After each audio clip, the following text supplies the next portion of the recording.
నగదు తక్కువ బంగారం ఎక్కువ.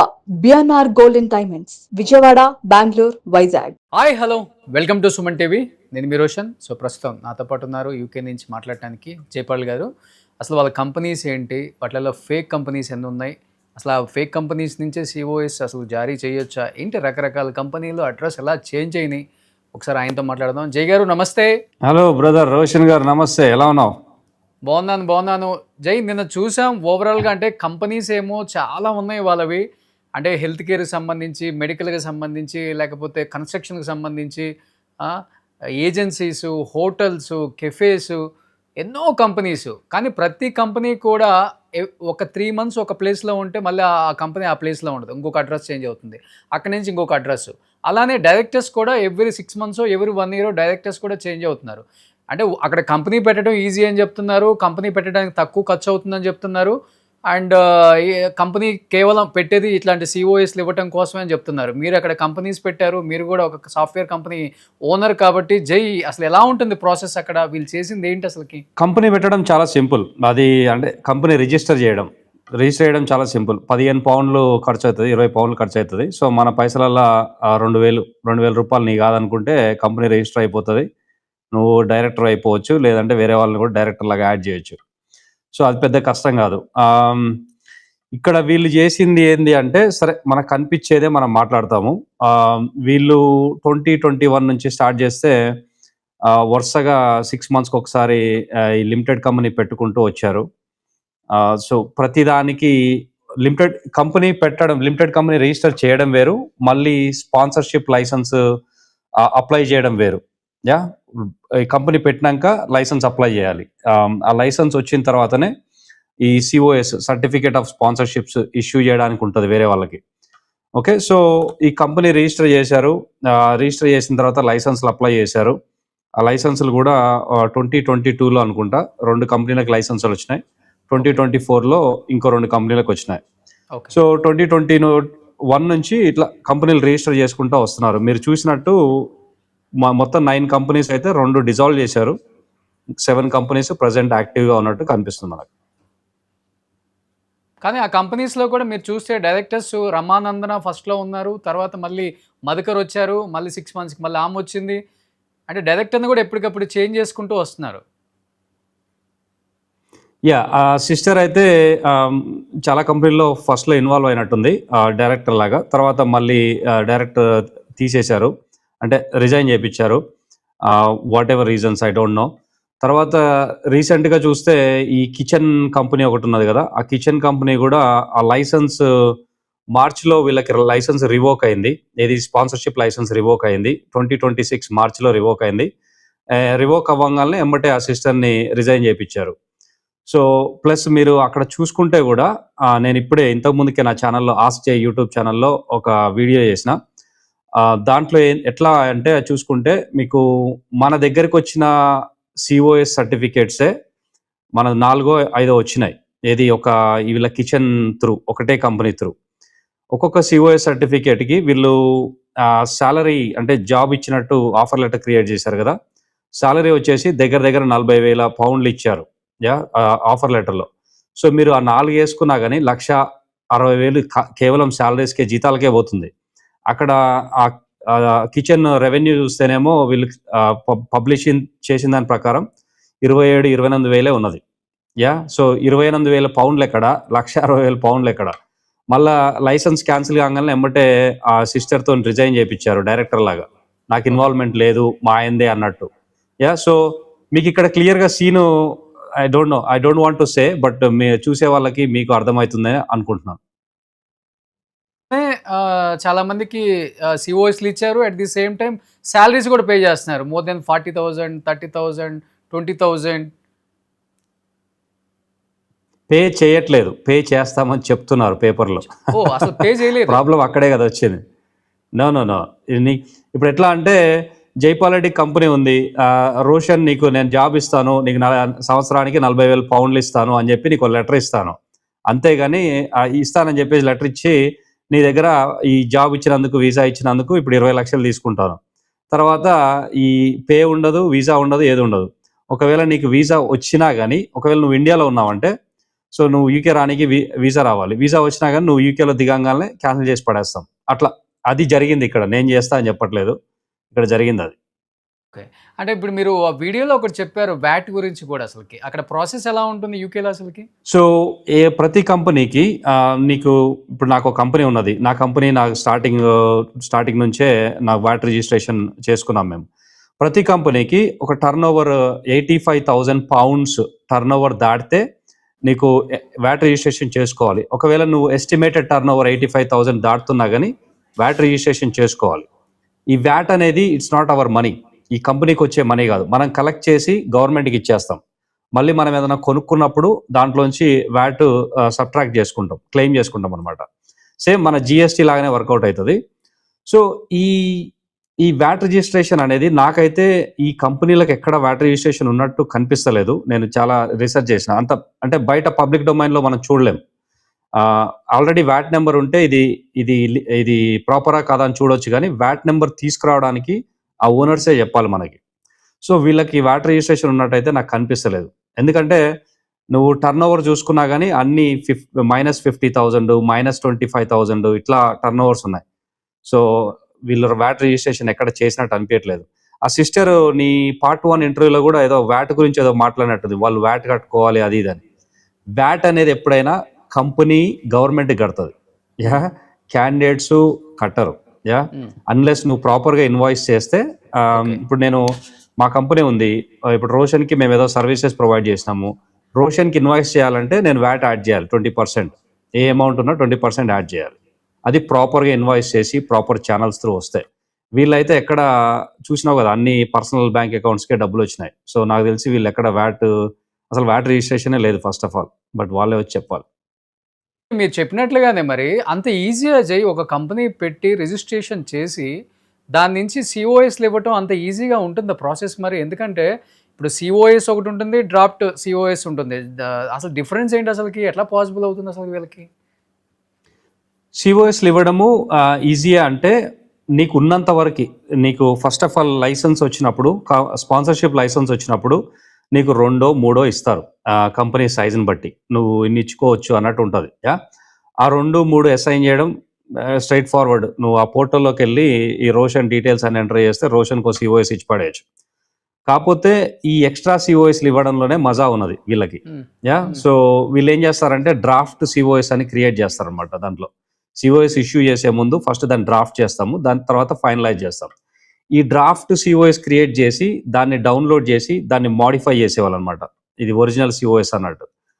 అది అప్పుడు ఫేక్ సిఓఎస్ అవుతుంది. అది చేసి వీళ్ళు డ్రాఫ్ట్ సిఓఎస్లు ఎన్నైనా ఇచ్చుకోవచ్చు. సో అట్లా చేసేవాళ్ళు. నీకు ప్రాపర్ జెన్యూన్ సిఓఎస్ రిలీజ్ చేయాలంటే ఎన్ని సంవత్సరాలకు రిలీజ్ చేస్తున్నావు దాన్ని బట్టి మనం గవర్నమెంట్కి ఫీజు కట్టాలి. అది బిజినెస్ కట్టాలి. సిఓఎస్ ఇష్యూ చేసే కంపెనీ గవర్నమెంట్కి ఇంత ఛార్జ్ అని ఉంటుంది, ఆ ఛార్జ్ కట్టాలి. సో ఇక్కడ వీళ్ళు చాలా వరకు ఫేక్ ఇచ్చినట్టున్నారు. So that's what happen.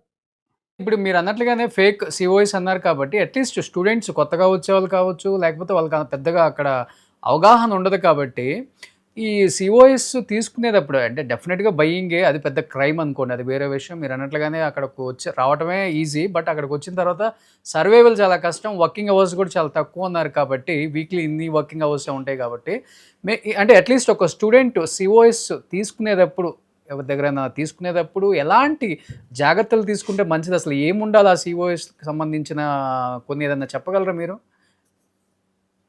First of all ఆ సిఓఎస్ కొనుక్కునే పరిస్థితి తెచ్చుకోవద్దు ఎవడైనా సరే. నేను నా ఇన్స్టాగ్రామ్లో రోజు నెత్తినోరు కొట్టుకొని చెప్తా ఉంటాను జాబ్లు ఎట్లా తెచ్చుకోవాలి ఏం కథ అనేది. ప్రాపర్గా వచ్చినాక ప్రాపర్గా కష్టపడి ప్రాపర్ ఛానల్లో జాబ్ తెచ్చుకుంటే కంపెనీ వాళ్ళే పే చేసి వాళ్ళే సిఓఎస్ ఇస్తారు జెన్యున్గా. ఆ పరిస్థితిలో ఉండండి, కానీ ఈ సిఓఎస్లు కొనుక్కునే పరిస్థితి తెచ్చుకోకండి. సిఓఎస్లు కొనుక్కున్నా కానీ ఒకవేళ ఇప్పుడు యూకేలో ఉన్న రూల్స్కి, ఈ వీసా రూల్స్కి, ఫీజులకి ఉన్న కష్టాలకి సిఓఎస్లు కొనుక్కున్నా కానీ లాభం లేదు. నీకు ఎట్లా అంటే వాడు నెల ఒకవేళ వాడు పేరోల్ రన్ చేసినా కానీ వాడు నెల వాడికి ట్యాక్సులు కట్టాలి. నువ్వు చేసుకున్న పని చేసుకోగా వాడి ట్యాక్సులు పోగా నీకేం మిగలదు. ఇక్కడ నువ్వు మిగిలేదల్లా నువ్వు ఇంటికి పోతే అందరూ ఇజ్జత్ పోతుంది అని చెప్పేసి ఇక్కడ ఉండడమే తప్ప పెద్దగా ఏముండదు. సో సిఓఎస్ తీసుకునేటప్పుడు ఎప్పుడైనా సరే వీళ్ళ కంపెనీ ప్రాపరా, వీళ్ళకి కంపెనీస్ హౌస్లో అకౌంట్ ఉందా, వీళ్ళకి టర్న్ ఓవర్ ఉందా లేదా, వీళ్ళకి ఎంప్లాయీస్ ఉన్నారా లేదా, వీళ్ళకి వెబ్సైట్ ఉందా లేదా, లింక్డ్ ఇన్ పేజ్ ఉందా లేదా, వాళ్ళు నీకు ప్రాపర్ జాబ్ కోడ్ ఇచ్చారా లేదా, తర్వాత నీకు ప్రాపర్గా ఇంటర్వ్యూ చేశారా లేదా. తర్వాత ఎప్పుడైనా సరే జనరల్ రూల్ ఆఫ్ థంబ్ ఏంటంటే సిఓఎస్కి కంపెనీ డబ్బులు అడగొద్దు. ఒకవేళ మీరు డబ్బులు కట్టి తెచ్చుకోవాలని డిసైడ్ అయితే మాత్రం ఇవన్నీ ప్రాపర్గా చెక్ చేసుకోండి. చెక్ చేసుకొని usually your gut will tell you whether the other person is telling the truth or not. So go with your gut. ఇప్పుడున్న పరిస్థితుల్లో అయితే I can guarantee you 90-95% are just scams. Nobody is issuing genuine COS. Very very rare. అంటే ఎక్కువ మన తెలుగు వాళ్ళ కంపెనీసే ఉన్నాయా, లేకపోతే యూకేలో వాళ్ళ కంపెనీస్ కూడా ఫేక్ ఎక్కువ ఉందా ఇప్పుడు? యూకేలో ఇక్కడ అసలు చాలా మందికి లోకల్ వాళ్ళకి సిఓఎస్ ఏంది, ఈ స్పాన్సర్షిప్స్ ఎంత తెలియదు బ్రో. ఓకే. అన్లెస్ వాళ్ళు ఈ ఫీల్డ్లో ఉంటే తప్ప, హెచ్ఆర్ ఫీల్డ్లో కానీ, రిక్రూట్మెంట్ ఫీల్డ్లో కానీ, ఈ లీగల్ ఫీల్డ్లో కానీ, ఇమిగ్రేషన్ అడ్వైజర్ ఆ ఫీల్డ్లో ఉంటే తప్ప ఓకే. వీళ్ళకి చాలా మందికి ఐడియా ఉండదు సిఓఎస్ లేనిది కథ ఏందనేది. ఇక్కడ లోకల్ వాళ్ళు ఒకవేళ నీకు సిఓఎస్ ఇవ్వాలి అనుకుంటే అదంతా జెన్యున్గానే నడుస్తుంది. యా, ఈ స్కామ్లు అనేవి ఎక్కడ ఎక్కువ ఈ నాన్ లోకల్స్ దగ్గర నుంచే నడుస్తుంటాయి. ఇప్పుడు ఓవరాల్గా మీకు సాఫ్ట్వేర్ సారీ కంపెనీ ఉంది కాబట్టి అంటే మన దాంట్లో ఎక్కువ తెలుగు వాళ్ళు ఉంటారా అజయ్, లేకపోతే మిగతా స్టేట్స్ వాళ్ళు లేకపోతే వేరే కంట్రీస్ వాళ్ళు కూడా ఎక్కువ మంది ఉన్నారు మీ దగ్గర? మా దాంట్లో డిఫరెంట్ ఉన్నారు బ్రో. బ్రిటిష్ సిటిజన్స్ ఉన్నారు, నైజీరియన్స్ ఉన్నారు, తెలుగు వాళ్ళు ఉన్నారు. ఉన్నారు. మాది స్మాల్ కంపెనీ బట్ యా. మీ కంపెనీలో ఎంప్లాయీస్ ఎంతమంది ఉంటారు? 6 ఉంటాం బ్రో. ఓకే. Yeah. ఇప్పుడు Yeah. ఓవరాల్గా Plus మా ఏమన్నా అక్కడ consultants ఉంటారు. ఇప్పుడు మీరు చెప్పినట్లుగానే ఇప్పుడు అక్కడ కంపెనీస్ పెట్టడం ఈజీ అన్నారు కాబట్టి పెట్టడం ఈజీ, తీసేయడం కూడా ఈజీనా, లేకపోతే తీసేయడం కూడా ప్రాసెస్ డెఫినెట్గా గవర్నమెంట్కి ఇన్ఫార్మ్ చేయాల్సి వస్తుందా? ఏ రీజన్స్ వల్ల తీసేస్తున్నాం, ఎందుకు తీసేస్తున్నాం, ఎంతమంది సిఓఎస్ ఇష్యూ చేశాము, ఎంతమంది దగ్గర నుంచి డబ్బులు తీసుకున్నాం, అదంతా మీకు విత్ ఎవిడెన్స్ ఉంటుంది కదా. ఎంప్లాయ్మెంట్ లాస్ ఇక్కడ చాలా స్ట్రిక్ట్గా ఉంటాయి. సో తీసేయడం అంత ఈజీ కాదు. ప్రాపర్ రీజనింగ్ ఇవ్వాలి, అన్ని ఎవ్రీథింగ్ రిటర్న్ ఉండాలి. ఈ తీసేసిన వాళ్ళు కూడా వీళ్ళు ఎంప్లాయ్మెంట్ ట్రైబ్యునల్ అని ఒకటి ఉంటుంది, అక్కడికి వెళ్ళి కంప్లైంట్ చేయొచ్చు. ఫస్ట్ ఏకాస్ అని ఒకటి ఉంటుంది, అక్కడికి వెళ్ళి కంప్లైంట్ చేయొచ్చు. తర్వాత ట్రైబ్యునల్ తీసుకెళ్ళచ్చు. కాకపోతే దానికి ఒక టైం లైన్ ఉంటుంది, 3 months ఏదో టైం లైన్ ఉంటుంది. ఆ టైం లైన్లో ఫైట్ చేస్తా అంటే చేయొచ్చు. వీళ్ళు చాలా మందికి అది తెలీదు, ఇక్కడ విక్టిమ్స్ అయిన వాళ్ళకి. ప్లస్ ఈ విక్టిమ్స్ కూడా ఎన్నో రోజుల నుంచి మొత్తుకుంటా ఉన్నారు. అది చివరికి ఇప్పుడు లైమ్ లైట్లోకి వచ్చింది. కానీ ఈ లైమ్ లైట్లోకి వచ్చేసరికి వీళ్ళకి ఏంటంటే ఆ 3 months డెడ్ లైన్ చాలా మందికి పాస్ అయిపోయింది. ఇప్పుడు నువ్వు ఒకసారి చూసుకున్నా కానీ వీళ్ళ కంపెనీ లైసెన్సులు క్యాన్సిల్ అవ్వడం కూడా 2 లైసెన్సులు ఏమో లాస్ట్ 2025 అక్టోబర్లో క్యాన్సిల్ అయినాయి. ఇంకో 2 లైసెన్సులు 2026 ఫిబ్రవరి మార్చిలో క్యాన్సిల్ అయినాయి. సో అక్టోబర్లో క్యాన్సిల్ అయినాయి అంటే అప్పుడు తీసేసిన వాళ్ళకి ఇప్పుడు కంప్లైంట్ చేయాలంటే కష్టం. కాకపోతే ఇక్కడ అంత ఈజీ కాదు. First 3 months to 6 months probationary అని ఉంటుంది. ఆ టైంలో తీసేయడం కొంచెం ఈజీయే, కానీ తర్వాత తీసేయడం కొంచెం కష్టము. మళ్ళీ 2 years సర్వీస్ అయిపోయిందంటే ఎంప్లాయీని తీసేయాలంటే ఇంకా కష్టం. వీళ్ళు కంటెస్ట్ చేయొచ్చు. ఇప్పుడు దాంట్లో చూస్తే మనం డిజాల్వ్ అయిన కంపెనీస్ కూడా ఉన్నాయి కదా, దాని నుంచి కూడా సిఓఎస్ ఇష్యూ చేసి ఉంటారు కదా స్టూడెంట్స్కి. డిజాల్వ్ అయిన అలానే పోయింది, అది వేరే విషయం. బట్ వాట్ అబౌట్ ఇప్పుడు ఓవరాల్గా మీరు ఐడెంటిఫై చేసింది జై, ఎన్ని ఫేక్ కంపెనీస్ ఉన్నాయి రమానందనకి అండ్ మధుకర్కి? ఎన్ని యాక్టివ్గా ఉన్నాయి, ఎన్ని డిజాల్వ్ అయిపోయి ఉన్నాయి? ఒకవేళ యాక్టివ్గా ఉంటే ఇప్పుడు ప్రెసెంట్ వాళ్ళ పొజిషన్ ఏంటి, రన్ అవుతున్నాయా ఆఫీసెస్, వాళ్ళ ఆఫీస్కి వస్తున్నారా, మళ్ళీ సేమ్ యథావిధిగా సేమ్ దందా కంటిన్యూ చేస్తున్నారా, లేకపోతే సైలెంట్ అయిపోయారా ఇప్పుడు యూకేలో? So first of all dissolve అయిన కంపెనీస్ 2 ఉన్నాయి. ఆ కంపెనీస్కి లైసెన్స్ లేదు, స్పాన్సర్షిప్ లైసెన్స్ లేదు. మన దగ్గరికి వచ్చిన సిఓఎస్లు విక్టిమ్స్ దగ్గర నుంచి మనకు పంపించారు కదా, వీళ్ళు ఏం చేశారంటే మనకు అర్థమవుతున్న ప్యాటర్న్, వీళ్ళు ఒక మార్కెట్ ప్లేస్ లాగా క్రియేట్ చేశారు. సో ఎవరికన్నా లైసెన్సులు ఉంటే వాళ్ళ దగ్గర కొనుక్కొని వీళ్ళకి అమ్మడం స్టార్ట్ చేశారు స్టార్టింగ్లో. సో వేరే కంపెనీస్ దగ్గర నుంచి మీకు 2 లక్షలు ఇస్తాం, 3 లక్షలు ఇస్తాం అని కొనుక్కొని వీళ్ళు 15 లక్షలకి 20 లక్షలకు అమ్ముకున్నారు. సో మన దగ్గరికి వచ్చిన సిఓఎస్లు అన్నీ అవే ఉన్నాయన్నమాట. తర్వాత వేరే వాడికి ఇవ్వడం ఎందుకు, మన కంపెనీలకే లైసెన్స్ అప్లై చేద్దామని చెప్పేసి వీళ్ళే లిమిటెడ్ కంపెనీ స్టార్ట్ చేయడము, వాటికి లైసెన్స్లు అప్లై చేయడము, వీళ్ళే ఓన్గా ఇష్యూ చేయడము, తర్వాత మళ్ళీ ఇంకా విచ్చలవిడిగా ఫేక్ ఇష్యూ చేయడం స్టార్ట్ చేశారు. సో ఈ కంపెనీస్ ఎన్ని ఉన్నాయి ఏం కథ అంటే 9కి 2 డిజాల్వ్ చేశారు. ప్రస్తుతానికైతే 7 లిమిటెడ్ కంపెనీస్ అయితే అక్కడ మనకు కనిపిస్తున్నాయి. ఏది కంపెనీస్ హౌస్లో. ఇంకా దాంట్లో అడ్రస్ చేంజెస్, డైరెక్టర్స్ చేంజెస్ ఇవన్నీ మీకు తెలిసినవే. ఇక్కడ ఈ సిస్టర్ ఇన్వాల్వ్ అయ్యిందా అంటే ఈమైతే చాలా కంపెనీస్లో డైరెక్టర్ లాగా చేసి రిజైన్ చేసినట్టు, కొన్ని కంపెనీస్లో యాక్టివ్గా డైరెక్టర్ లాగానే ఉన్నది. తర్వాత అసలు ఈ కంపెనీస్ ఉన్నాయా లేవా అంటే నేను చూసిన దాని ప్రకారమే చెప్తున్నాను. This is only my commentary. నేను 2, 3 లిమిటెడ్ కంపెనీస్ చూశాను. అన్ని లిమిటెడ్ కంపెనీస్ బేసిక్‌గా ఒకటే అడ్రస్‌కి ఉన్నాయి చాలా వరకి. ఆ అడ్రస్‌నే అటు తిప్పి, ఇటు తిప్పి దాన్నే పెట్టిర్రు.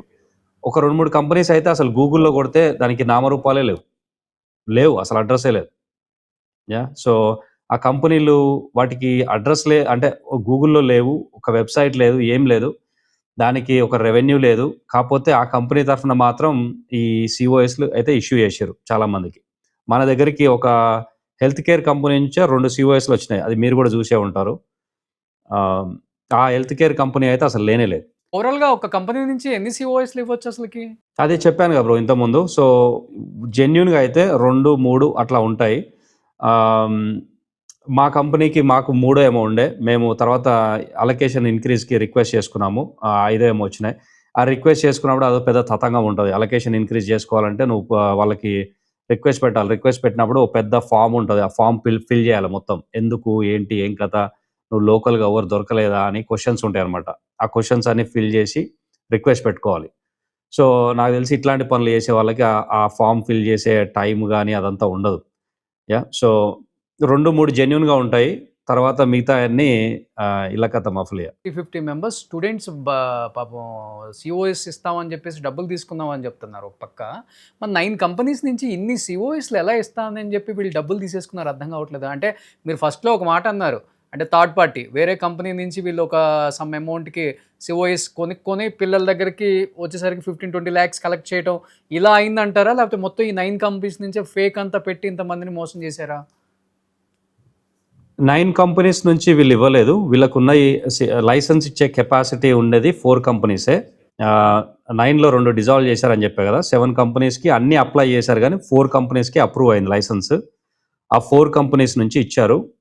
వేరే వీళ్ళ ఫ్రెండ్స్ గానీ, వీళ్ళకి తెలిసినోళ్ళు గానీ, వీళ్ళ క్లయింట్స్ గానీ, వాటెవర్ ఇట్ ఈస్ విచ్చలవిడిగా అందరికి ఫోన్‌లు చేసి యాక్చువల్‌గా నాకు కొందరు ఫోన్ చేసి చెప్పడం ఏందంటే ఎవరికి లిమిటెడ్ కంపెనీస్ పెట్టిచ్చారు వేరే వాళ్ళతోటి. పెట్టిచ్చి వాళ్ళతోని లైసెన్స్ అప్లై చేపిచ్చారు.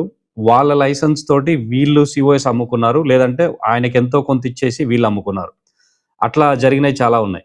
సో, ఈ రకంగా నీకింత స్కేల్ 300-500 స్టూడెంట్స్ ఉన్నారు అంటే, క్యాండిడేట్స్ ఉన్నారు అంటే విక్టిమ్స్. సో, ఆ స్కేల్ ఇలా వచ్చిందనమాట. వేరే వేరే వాళ్ళ దగ్గర నుంచి కొనుక్కున్నారు. ఫైనల్‌గా చెప్పండి జై. ఇప్పుడు అక్కడ మనిషిని పక్కకి నెట్టినా కానీ క్రైమ్ అంటారు కాబట్టి ఏం గొడవలు చేయలేము అక్కడ. తెలిసిన విషయమే. యూకేలో చాలా స్ట్రిక్ట్‌గా ఉంటది ఇలా. మీరు ఒకవేళ మీ team of people like students కొంతమంది ఉన్నారు. మీకు ఫస్ట్‌లో ఈ ఇష్యూని తీసుకొచ్చిన ఒక పర్సన్ పేరేదో చెప్పారు. షోను. సోను. మీరు వెళ్ళటం గానీ, లేకపోతే రమానందనాని, మధుకర్‌ని కలవటం గానీ, కిచెన్ దగ్గర గానీ, లేకపోతే ఇంటి దగ్గర గానీ, లేకపోతే బయటైనా గానీ ఆహ్, అంటే ఈ ఇష్యూ మీద డిస్కస్ చేయటం, నెక్స్ట్ ఏంటి? వీళ్ళకి స్టూడెంట్స్‌కి ఎలా జస్టిస్ చేస్తారు? ఫర్దర్‌గా ఎలాంటి మీరు కంటిన్యూ చేయొద్దు. ఆల్రెడీ తెలుగు వాళ్ళ పరువంతా పోయింది. ఇక్కడికొచ్చి చేసే పని ఇదా అని ఇలాంటి ఏమైనా డిస్కషన్ చేయడం జరిగిందా? మీకు ఆల్రెడీ ఇంతకుముందు ఫోన్‌లో ఒక 2-3 టైమ్స్ ఆమెతో మాట్లాడితే నెక్స్ట్ హస్బెండ్‌తో మాట్లాడనీయడానికి అవాయిడ్ చేస్తున్నారని చెప్పారు కాబట్టి. ఆమెతోని మాట్లాడినప్పుడు హస్బెండ్‌తోని మాట్లాడనీయలేదు. నాకేం సంబంధం లేదంటుంది. మళ్ళీ ఈమెనే మాట్లాడుతుంది. అదేందో నాకు అర్థమైతలేదు. మళ్ళీ అసలు చేసిన ఆయన మొత్తం అక్కడ కనిపించే ట్రైల్ అంతా వాళ్ళ హస్బెండ్‌దుంది. ఆయనేమో నోరిప్పట్లేదు. సో, ఇక్కడ ఇంకోటి మనం వెళ్ళడానికి, అడగడానికి ఉండదు బ్రో. ఇండియాలో అయితే మనం సరే పలానోడు పైసలు ఇస్తలేడంటే నలుగురినేసుకొని పొద్దున్నే కారేసుకొని పోతాం. ఏందిరా నీ సంగతి అని. ఇక్కడ అట్లా ఉండదు. ఇప్పుడు ఈ ఇన్వెస్టిగేషన్ గానీ, వీళ్ళ మీద ఏమన్నా యాక్షన్ తీసుకోవడం గానీ, ఇదంతా స్లో ప్రాసెస్. మెల్లమెల్లగా నడుస్తది. కాపోతే వీళ్ళు ఎక్కడికి పోరు. ఇదంతా వీళ్ళకి చుట్టుకుంటది ఎట్లైనా.